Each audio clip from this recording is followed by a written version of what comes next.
I'd like to introduce our keynote speaker, who will be with us virtually, I'm told, Dr. Mary Green.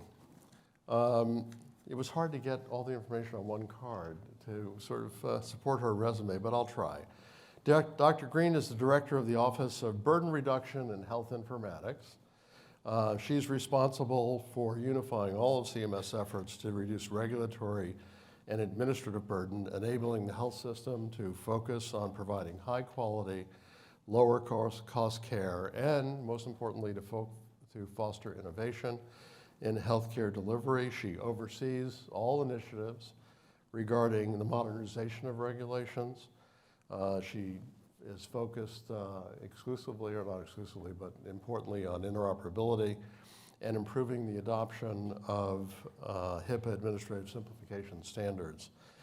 Dr. Green is a pediatrician, a fellow of the American Academy of Pediatrics, a graduate of the Yale School of Medicine, and she completed her clinical training at Johns Hopkins. She also just happens to hold an MPH degree from the Yale School of Public Health and an MBA from Loyola College in Maryland. So with that, do we have Dr. Green? I am, oh, can you see me? Dr. Green, are you there? Can you see me? There you are. Ah, there we go. Welcome. Yes, we have Thank you. you, and thank you for that introduction.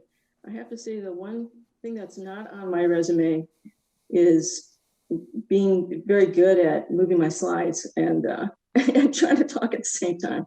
So I'm going to try to do that. This is going to be my professional growth for this week. How about that? So thank you again for the introduction. I want to say hello to everybody. And boy, I sure wish I could have joined you in person. First of all, the agenda looks absolutely fabulous, and I'd love to be able to spend the day with you. I also recognize some of the names of the speakers, but I realized that I actually haven't met most of them in person, so that would have been nice to do that too. Probably the most important thing for me, though, is I could finally tell an audience our interoperability and prior authorization proposed rule is out, and we can talk about it now. So that would have been fun to do in person as well. So I'm going to start off by saying a few things about our office and how interoperability fits into CMS's strategic pillars. Then I'll talk a little bit about the role and some of the other work that we're doing, how you can engage with us, and how you can help us out. And before I do that, let me see if I can actually share the screen too. All right, do you see the slides? Yes. Okay. All right. So our job in the Office of Burden Reduction and Health Informatics, which we call OBRI, our job is to really identify and create efficiencies in the healthcare enterprise. And it really is a view of the whole healthcare enterprise. And we do this by integrating technology, policy, regulations, and operational changes if we need to, where it's helpful. And we do it by being mindful of burden and ideally reducing burden. And we do it by getting as much input from stakeholders as we possibly can. And the purpose of all this work, in addition to creating efficiencies, is to improve the quality of the healthcare system, and that's the quality of care delivered and population health. So it works toward that, or hopefully is an enabler of that. Our vision is a healthcare enterprise that operates seamlessly and equitably to achieve health. We talk a lot about maintaining or infusing customer-focused mindset throughout CMS. And that's not just thinking about people receiving care and thinking about the clinicians and providers who provide care. It's about truly understanding their experiences and their insights about things like the pain points patients have navigating the complex health system, or clinicians having to grapple with many different prior authorization requirements for the many different plans that they're participating in. or the challenges that they have trying to stay compliant with our own programs and the many different programs that we have as well. That customer mindset, that infusing that customer mindset is also about truly valuing the input that we get from stakeholders, really valuing those experiences and the insights, and bring that information into CMS at the table as we're talking about, how we want to go forward with it, the next project we want to execute, or the next rules we may want to write. It's a mantra within our office, and it's a mantra within CMS, just generally as well. So in addition to our interoperability and standards work, which you're going to hear mostly about today, and that includes HIPAA administrative simplification standards, we have a group that focuses on stakeholder engagement using human-centered design approaches. We have another group that also does stakeholder engagement, but more of the surveys and focus groups and things, but they also do impact analysis, and impact analysis particularly on whether we are reducing burden in some way, whether we're truly increasing efficiencies or helping make those experiences a little bit better. And we also have a fifth group, which is kind of like an incubator. It pilots ideas or things or software sometimes that CMS may want to implement. So let's talk about CMS's strategic pillars. And the key message here is that interoperability and standards align all across every single one of the pillars. So all of our work at CMS is organizing these 6 pillars, and they're intended to promote and focus CMS's programmatic goals, really.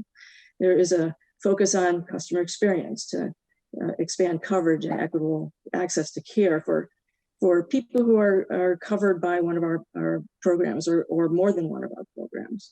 There's also a focus on continuous improvement in CMS operations to ensure that we're best in class and set a benchmark for healthcare transformation. It's also about innovation and protecting the programs through good stewardship of funds. Both of those are just as critical as the other ones I mentioned. So think about interoperability and standards, and these are examples of how the work that you do, the work that we do in our office, fit into the pillar construct.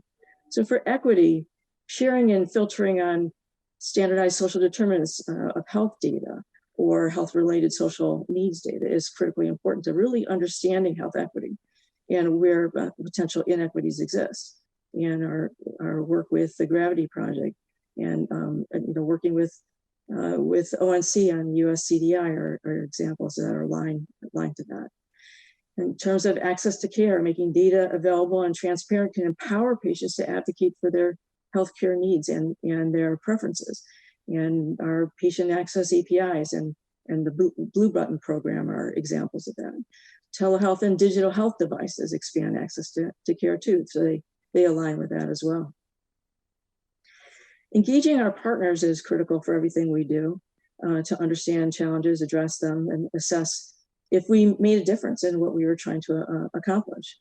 Rallying around and working to streamline prior authorization is an example of that. And all those connect-a-thons are another example. And for innovation, there's tremendous innovation going on in interoperability and standards development. So think about all the things that you do day in and day out, various FIRE initiatives, APIs to modernize data exchange and increase efficiency, and working toward sharing data between health, public health, and human sector, the human services sectors. And that, we've all learned very much from COVID and how important that is. In terms of protecting our programs, interoperability and HIPAA's transaction standards are intended to create operational efficiencies and to reduce administrative burden and contribute then to good stewardship of our programs. So our standards for price transparency as another example. And in terms of fostering excellence, and this relates to our workforce and operations just in general, we're leveraging best practices and innovation like FIRE and other technologies to improve internal operations and to share data within CMS and between CMS and the external community. Plus, the prospect of making data available to improve products and services and customer experience is absolutely galvanizing for the workforce at CMS. And that's why the collective work that we do as an interoperability and standards community is incredibly important, and it fits squarely into each of the pillars as I mentioned. So let's just want to kind of set a construct for what I think is evolving a little bit in advancing interoperability, or at least it seems to be evolving in terms of our work, and I'd love to get your input on this too. But fundamentally, the way we think about advancing interoperability hasn't really changed a lot. But it is starting to evolve in these terms. We still believe that the future of healthcare is a fully connected health system, and we know that there's challenges there, but step by step we're moving forward collectively again. And some of this is interoperability specifically in standards. Some of it's the whole digital medicine and devices and all the other things that are going on in addition to that. Getting to true interoperability means that it's not just enough to send data around so everybody has access to it. We have to turn that data into actionable insights. And I know you know this well, and I know many of you are working on that sort of thing. Plus, people have much higher expectations of technology today in their daily lives than they did 10 years ago. So they're going to expect more from their health data and the technology that supports the health data. A market that's responsive to this will be able to meet those patients where they are now and make that data available to them, give them the information they need, when they need it, where they need it, but also how they need it, and so they can actually act on that data. So they can do something. They can do something about that, and that could be tracking their health for a patient, or it could be making it help not just clinicians but patients as well to make decisions about their health and how they want to go forward. So at CMS, we're focusing on increasing data availability through our APIs, so the Blue Button, data at the point of care, some of the other API projects that our data analytics folks are office is doing, but also through our regulations. And we're counting on industry here to take that data and turn it into actionable insights with all due consideration for permissions for privacy and security and of course. So our interoperability and prior authorization rule is still putting infrastructure out there. It's still putting infrastructure in place, creating more APIs and calls for sharing data among payers, providers, and patients. So it's the triad that we're thinking of in this rule in particular. It also expands the type of data shared, the prior authorization requirements, for example. Most importantly, it's tackling a utilization management process that's inefficient, and it's not particularly transparent, and it's burdensome for all three of those stakeholders, and they're all three stakeholders that are key to that process. And that's the shift that's happening, I think. Not just creating the ability to share data, but really getting the data to the right place, and so that it could actually be helping with solving operational issues and decision-making challenges. Now, I know many people in industry have already been working on things like that, but I think that as our worlds are evolving, we're looking at these processes and these opportunities for change more holistically, as well as the infrastructure starts getting put in place.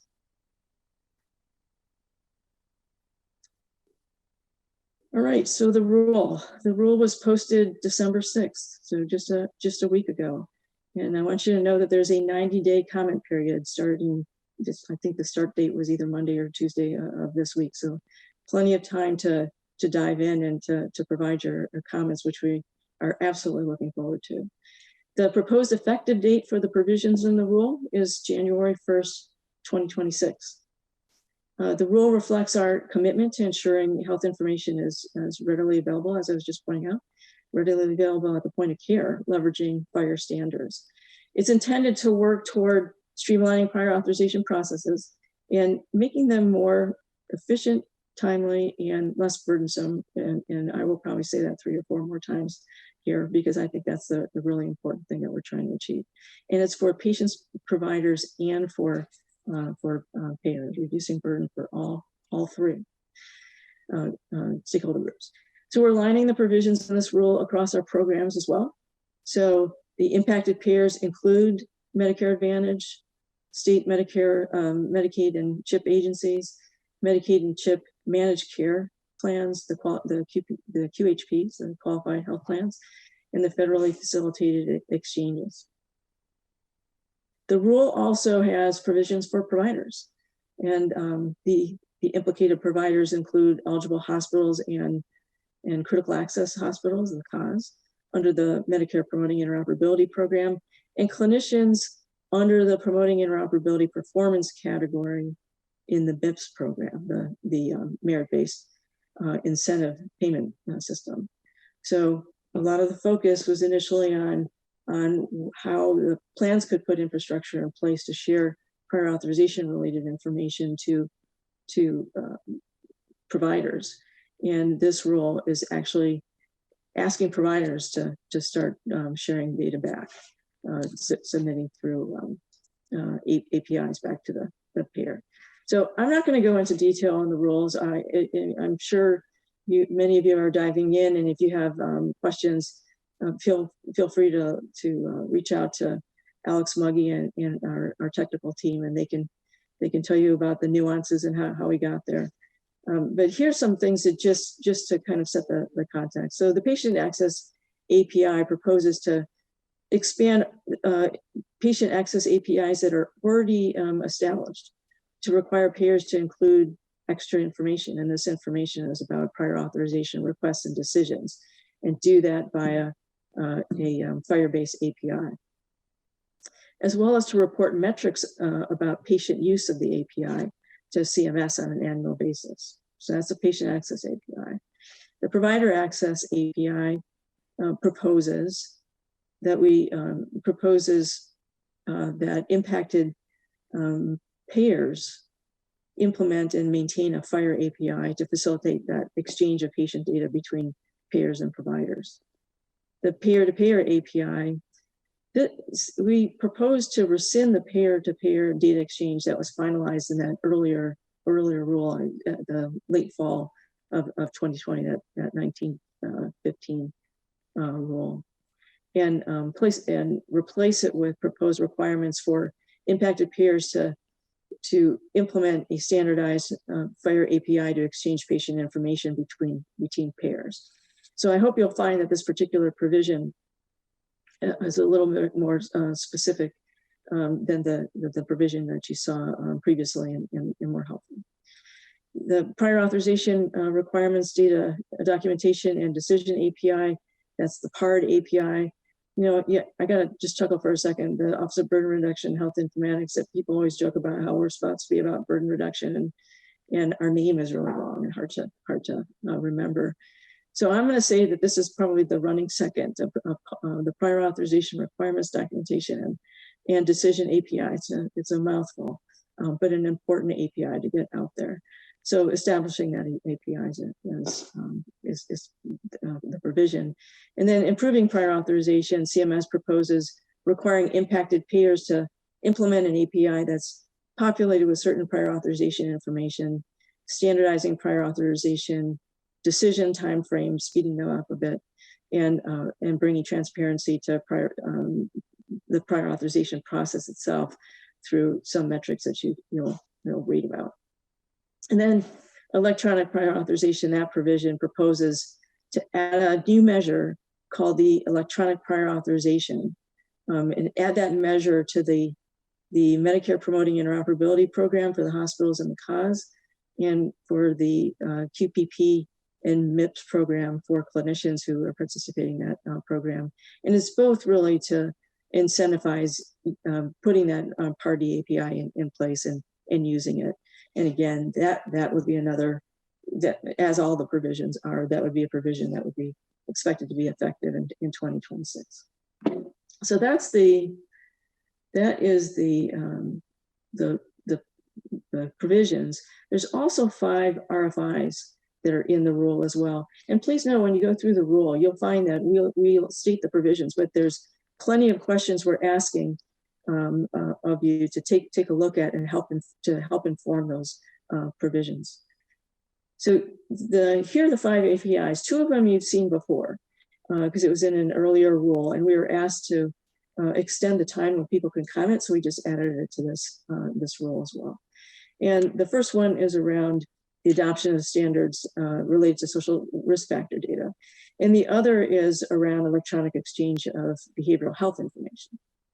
And behavioral health policy, behavioral health customer engagement, behavioral health data and interoperability is a huge focus area for CMS right now. Then there's 3 other RFIs. And please take a look at all of them, and anything that you can provide that's helpful to us, please do. One is around the electronic exchange of information in Medicare fee-for-service.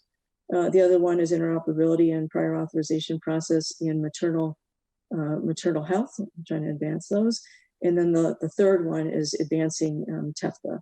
And there was a TEFCA RFI in one of the, I think it was the IPPS rule, one of the inpatient prospective payment system rule previously. This one is similar, but there's some slightly different questions in there too. So I do want to emphasize that one too. All right, let's talk about a national healthcare directory. Let's see if I can move that forward.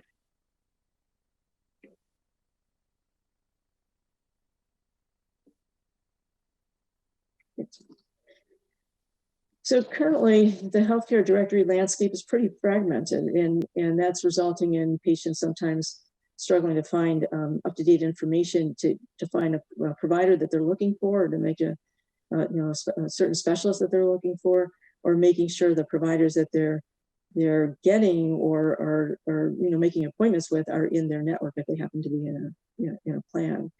The providers also face redundant and burdensome requirements to report information to multiple databases. There's zillions of provider directories out there, and providers have told us many times that it's hard to keep their data up to date because they have to keep it up to date in so many different places. And payers in the MA plans, they're responsible for making sure that for the networks that they describe and they make public to their patients, that the provider data is up to date. So the way the plans, many of the plans handle that is by reaching out to providers, either monthly, quarterly, some less frequently than that. But if you have 12 payers, you're getting pinged frequently, and practice is getting pinged frequently about keeping their data up to date. So because of the burdens of the directories, the directories often don't have accurate information in them, or it's just plainly old, and rarely support interoperable data exchange or public health reporting because of that, and are costly to the health system just in general.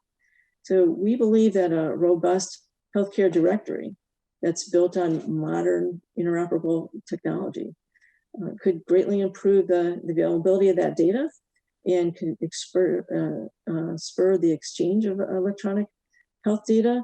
And we're hoping, if it can be shaped as a truly valuable resource, then people who are responsible for maintaining the data, which would be the providers or whatever other healthcare entities are included, they'll want to maintain that data because they'll be able to maintain that data primarily in one place.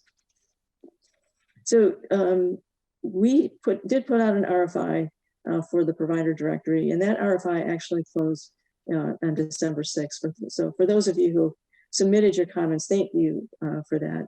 And I just want to remind people of the kinds of information that we were looking for.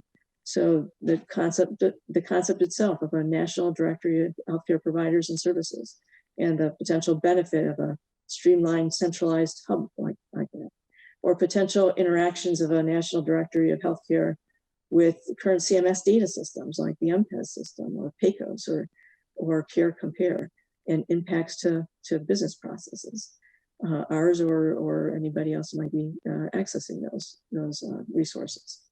asked about the technical framework for a national directory, including building upon previous ONC and HL7 and FAST work that informs us, and potential phase approach to developing a resource like this, phasing in the use cases or the provider types and the data elements, and figuring out how to prioritize that, and how do we plan for and develop in phases, and then prerequisites and CMS actions to address potential challenges and risks. So I mentioned that the comment period is closed, but the opportunity to inform this work is not closed at all.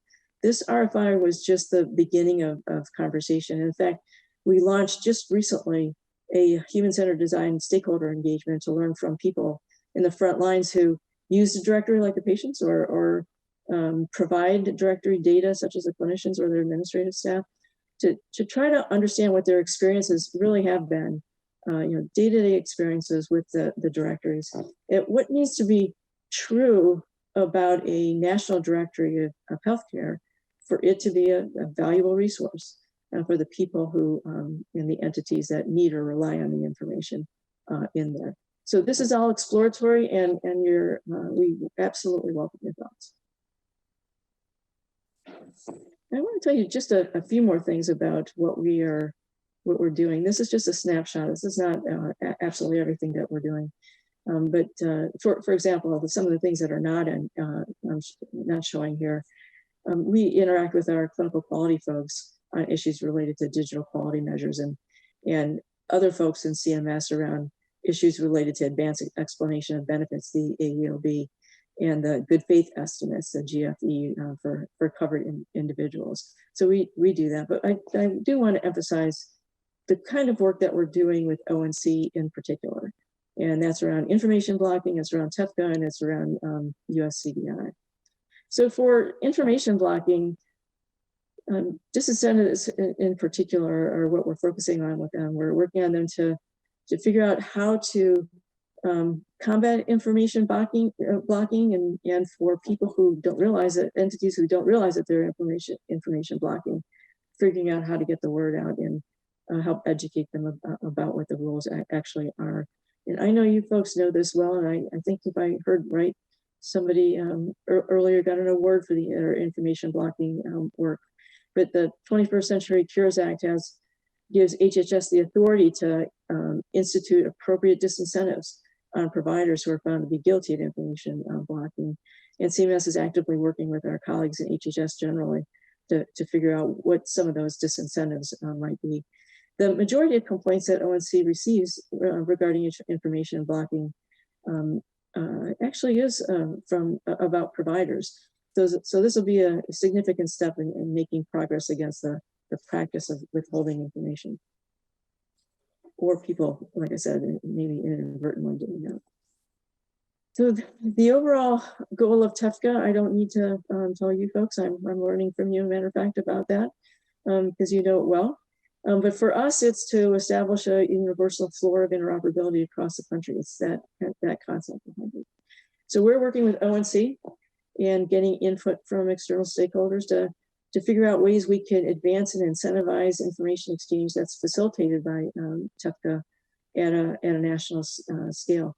And it's particularly interesting to us because TEFCA permits a broader range of purposes for exchanging data beyond treatment use cases that you generally get in the HIEs structures.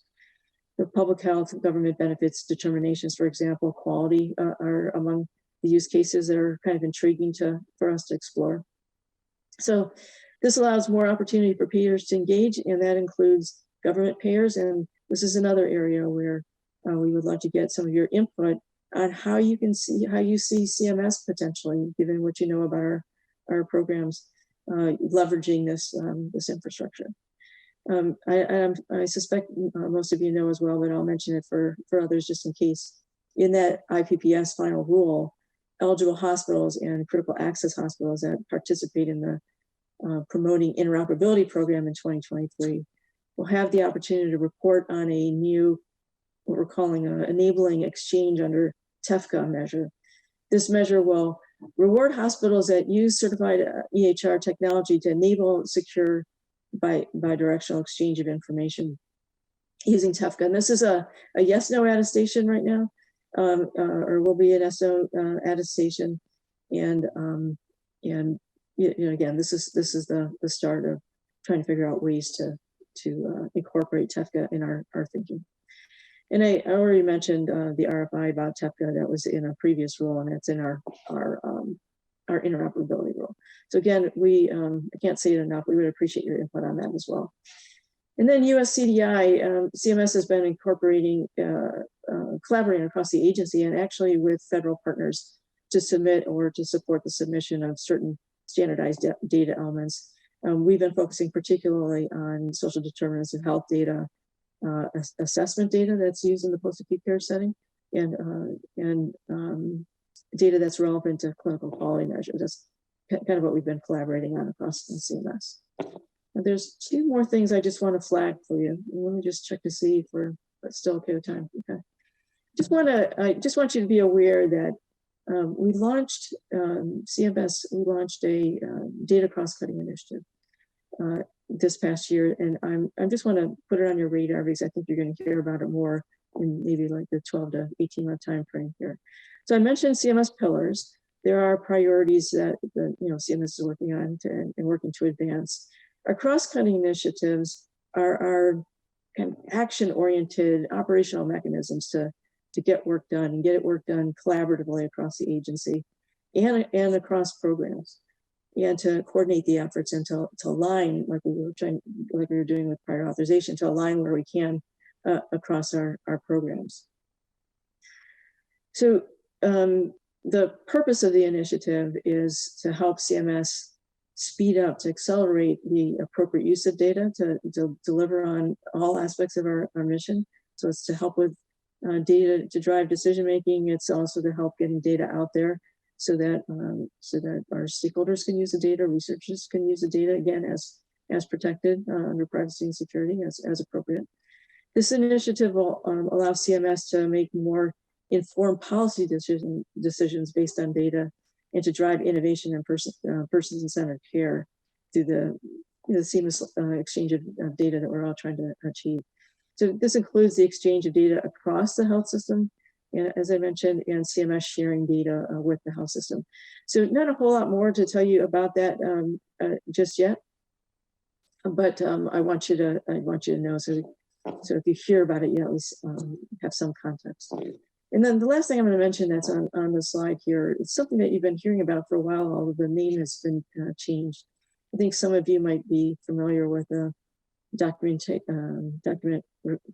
requirements lookup service that CMS was working on a couple of years ago. And as many of you probably figured out pretty quickly too, it was very clear to us that technology is advancing, but ultimately, being able to provide requirements in a machine readable way that's digestible, machine readable, but also just digestible, just human reading it too. That's a pretty tall order.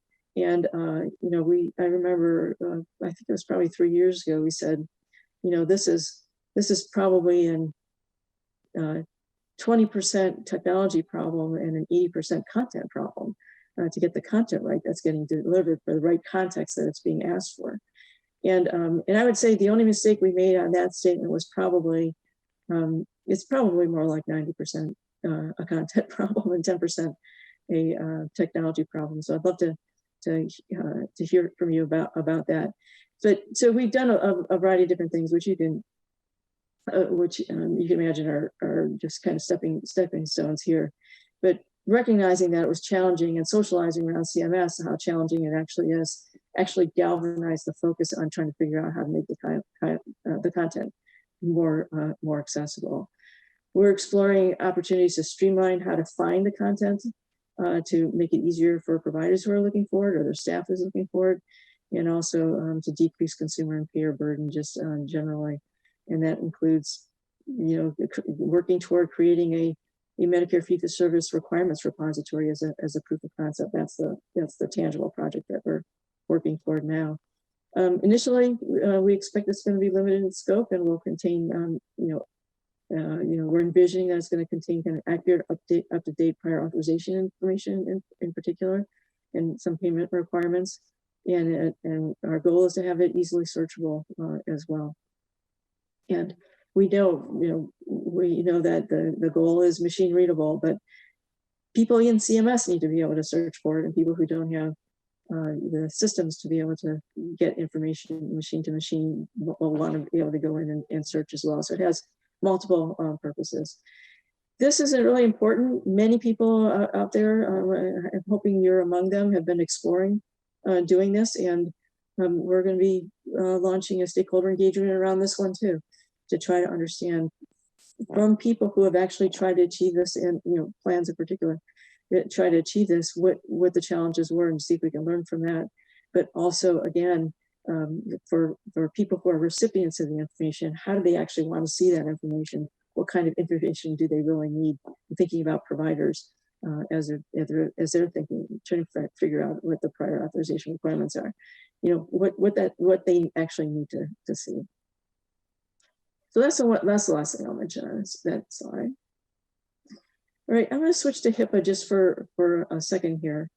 And first to just mention, we did get another rule out. And you might remember we've had 3 rules that we've been working on for a couple of years now. And this is actually the first one that went out. This is about retail pharmacy. It went out on November 9th, and comments are due on January 9th.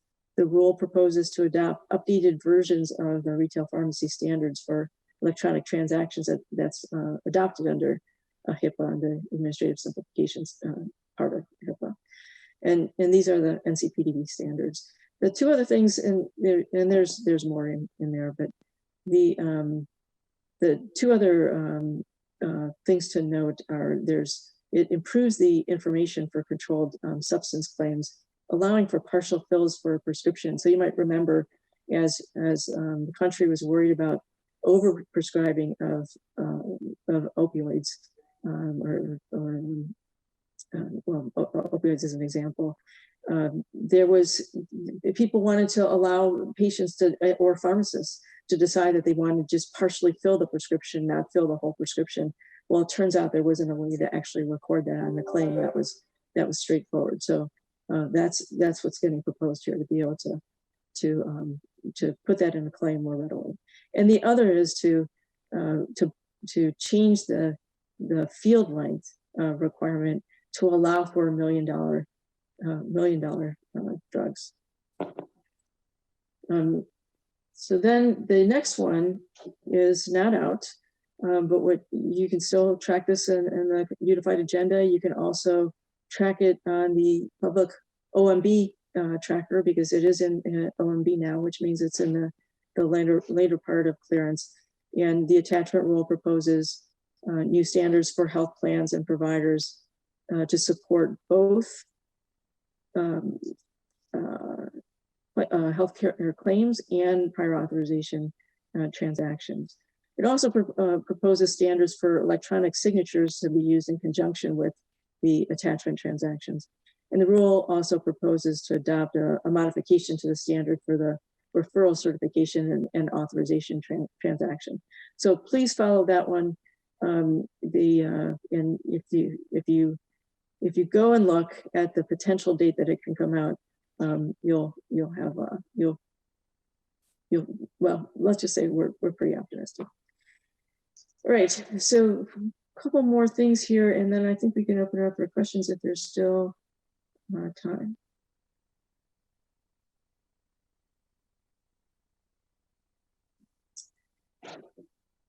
So let's just pause for a second as we're ending here.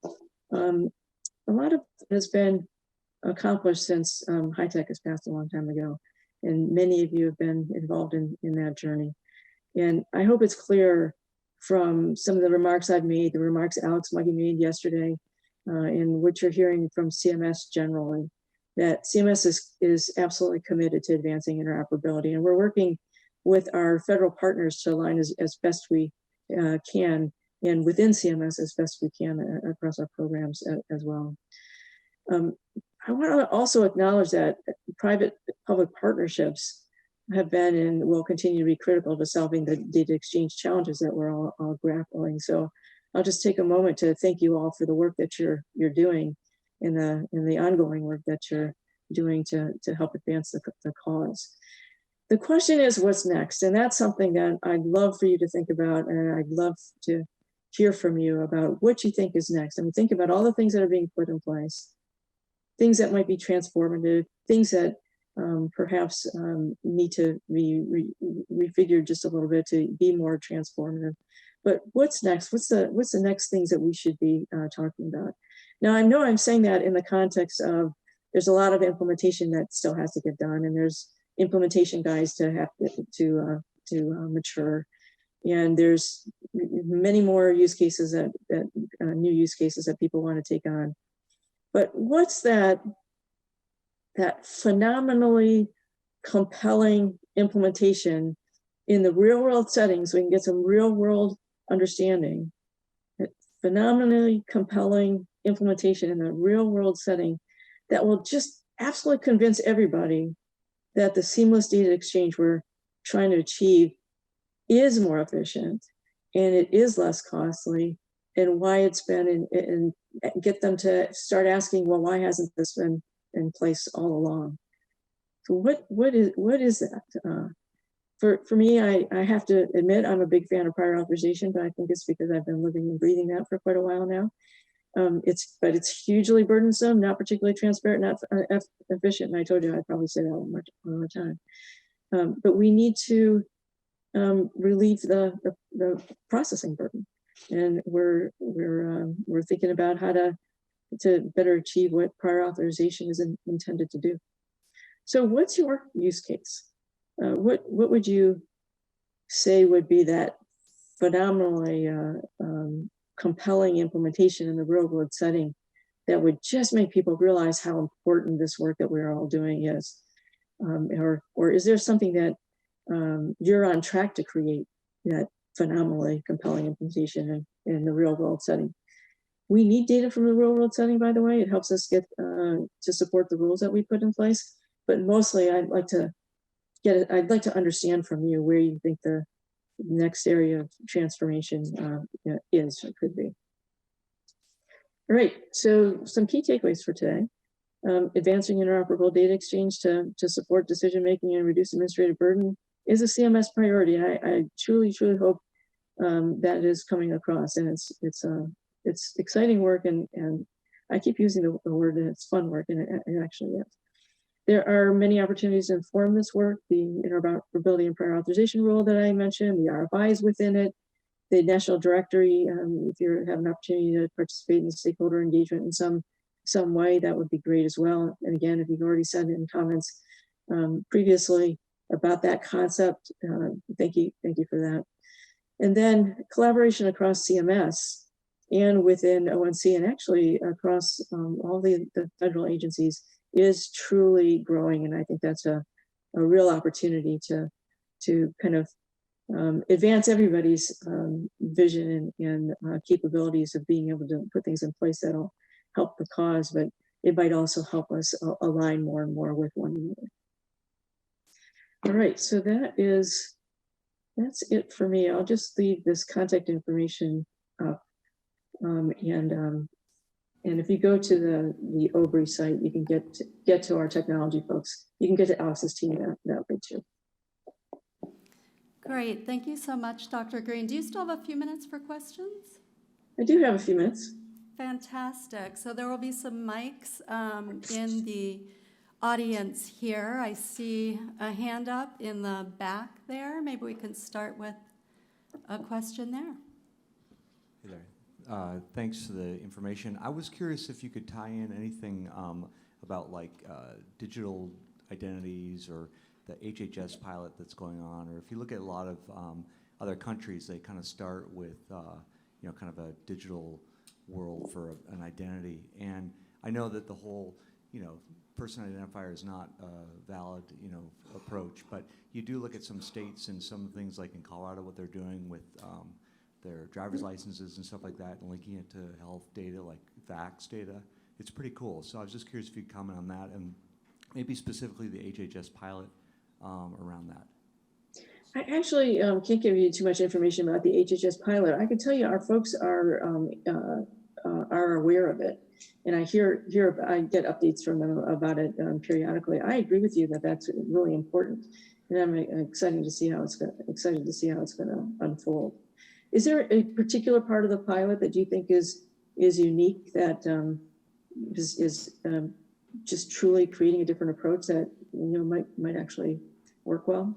Well, I think that it's the whole concept of looking at e-government and having it go cross-sector, not have it just be a healthcare thing, but have it, the basic identity could be used for your driver's license, but it could also be used for applying for social determinant or community-based organization referrals, or it could get to your vax data, or it could start to slowly build from there. And I just think it seems so fundamental. And if you look at a lot of other countries that have been successful, they kind of started with that, or at least that was one of the key pieces that makes it really work.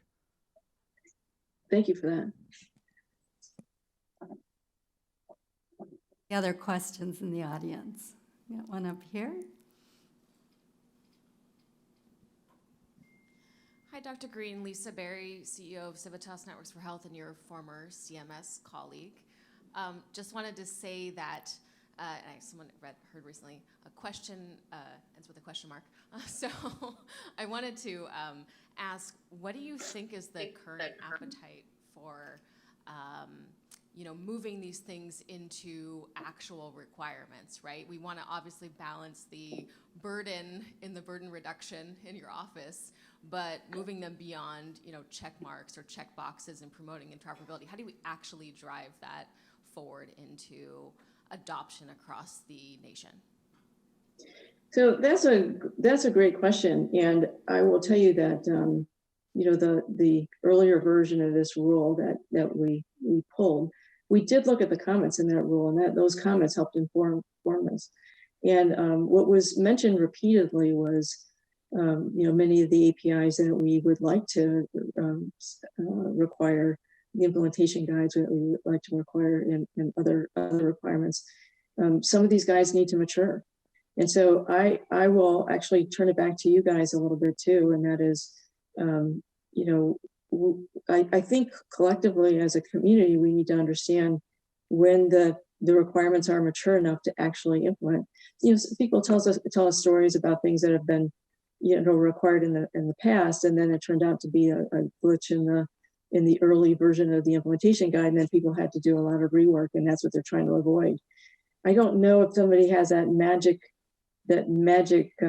touch or that magic understanding of when it is about the right time. I know that people have told us, don't wait till it's the implementation guides are, what people would think of as absolutely perfect, because even those, once you get it out there, that people are still going to learn something, and they still might need to get tweaked. But is there a rule of thumb from your perspective on what's good enough to start actually, expecting people to